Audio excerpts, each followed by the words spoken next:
Hello friends, welcome to my channel. मैं हूं प्रज्ञा और हम पढ़ रहे हैं ये मध्य प्रदेश के राजवंश। तो आज का हमारा राजवंश है त्रिपुरी के कलचुरी। अंतिम दशक में कलचुरियों की त्रिपुरी शाखा के संस्थापक बामराज ने क्या किया, डहाल देश में उत्तर गोमती से लेकर दक्षिण में नर्मदा तक एक विशाल राज्य की स्थापना की थी। किसने की थी? बामराज ने। और डहाल देश कौन सा है? जो आधुनिक जबलपुर है उसको डहाल देश बोला जाता था पहले। और इसकी राजधानी इसने क्या बनाई? त्रिपुरी। बामराज के समय से ही कलचुरी नरेश चेदी देश के अधिपति कहलाने लगे। अब चेदी देश कौन सा क्षेत्र कहलाता था? यमुना के दक्षिण तट पर उत्तर पश्चिम में चंबल से लेकर और दक्षिण पूर्व में करबी तक का जो क्षेत्र फैला हुआ था उसको चेदी देश बोला जाता था। इसकी दक्षिणी सीमाएं कौन कौन सी थी? मालवा का पठार तथा बुंदेलखंड की विषम पहाड़ियाँ थी। यद्यपि मध्ययुगीन काल में यह जबलपुर का सीमावर्ती प्रदेश था जो कलचुरियों के पतन होने तक उनके अधीन रहा था। कलचुरी वंश के कोक्कल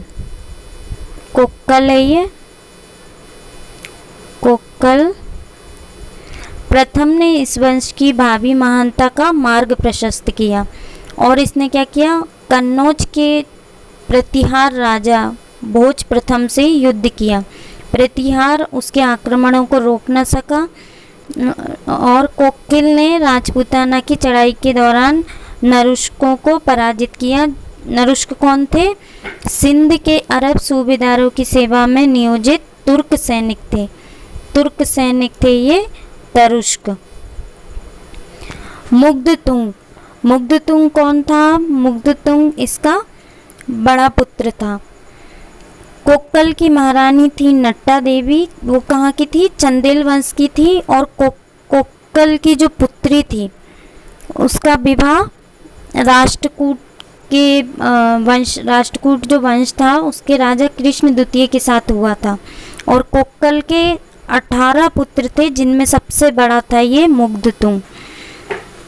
ये बड़ा योद्धा था। इसने क्या किया? पूर्वी समुद्र के किनारे तक विजय प्राप्त की और दक्षिण कौशल के सोमवंशियों से पाली कौन सी जगह जो बिलासपुर है अभी का, उसको पाली बोला जाता था, इसको छीन लिया। मुग्धतुंग के 2 बेटे थे, बालहर्ष और केयूरवर्ष, जिसे युवराज देव भी कहते हैं। और इनकी तीसरी संतान थी लक्ष्मी नामक एक बेटी थी जिसकी राष्ट्रकूट कृष्ण के जंगतुंग के साथ इसकी शादी हुई थी।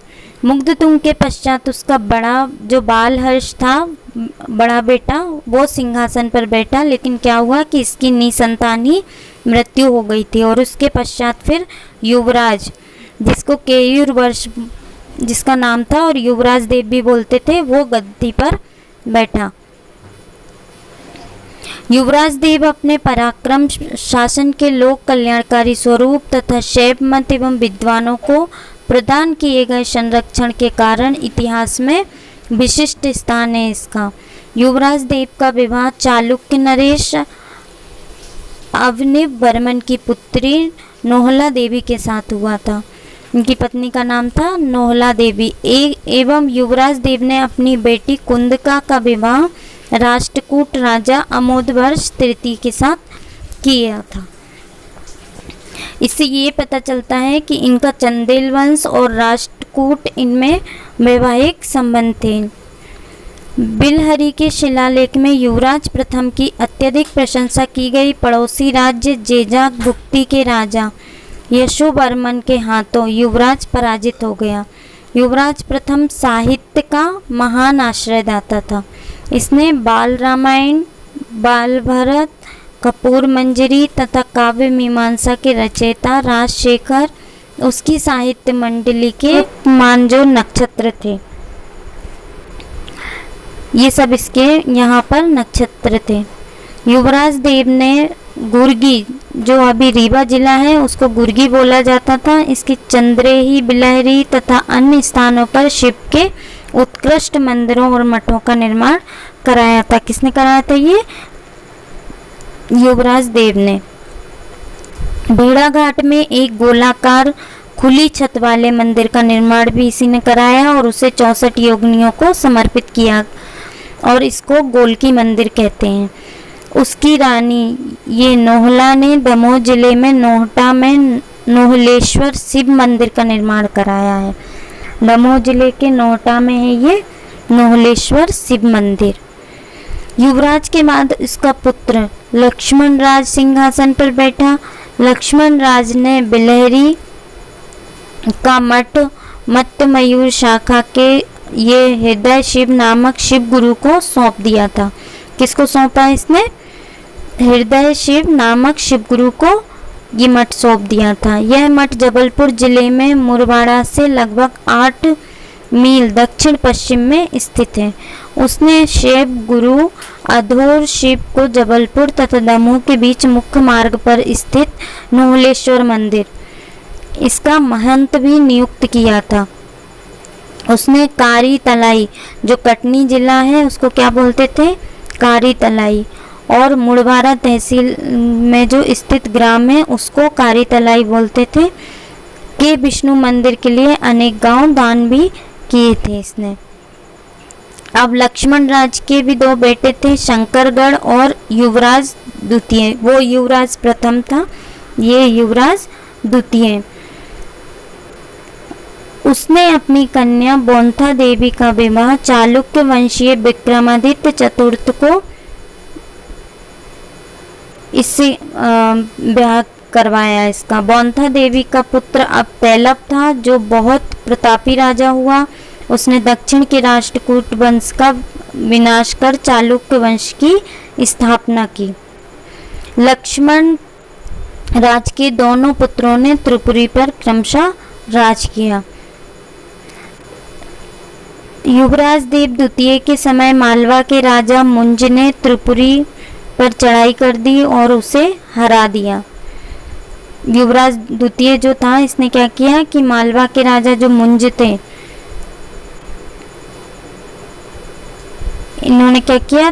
त्रिपुरी पर चढ़ाई कर दी और उसे हरा दिया। मुंज त्रिपुरी में प्रवेश कर गया था। इस युद्ध में अनेक कलचुरी सेनापति मारे गए तथा युवराज त्रिपुरी से भाग गया। जैसे ही मुंज ने आक्रमण किया तो क्या हुआ कि बहुत सारे कलचुरी सेनापति मारे गए इस युद्ध में और युवराज भी त्रिपुरी से भाग गया। मुंज के वापस जाने के उपरांत युवराज के सामंत युद्ध के समय युवराज द्वारा दिखाई गई कायरता से बहुत नाराज हुए और उसने क्या किया? उसे दोबारा सिंहासन पर इन्हें नहीं बैठने दिया। और फिर क्या हुआ कि उसका अवयस्क बेटा था कोक्कल देव द्वितीय, वो कोक्कल देव प्रथम था और ये कोक्कल देव द्वितीय, इसको राजा बनाया। कोक्कल देव द्वितीय का बेटा फिर गांगे देव सिंहासन का अधिकारी हुआ और गांगे देव के समय ही कलचुरी साम्राज्य फिर से शक्तिशाली हो गया। इसने क्या किया? परमार भोज तथा चोल राजेंद्र के साथ मिलकर एक राज्य संघ का गठन किया। किसने किया? ये कोक्कल देव द्वितीय ने। चालुक्य नरेश जयसेन द्वितीय पर तीनों ओर से आक्रमण किया परंतु यह आक्रमण असफल सिद्ध हुआ।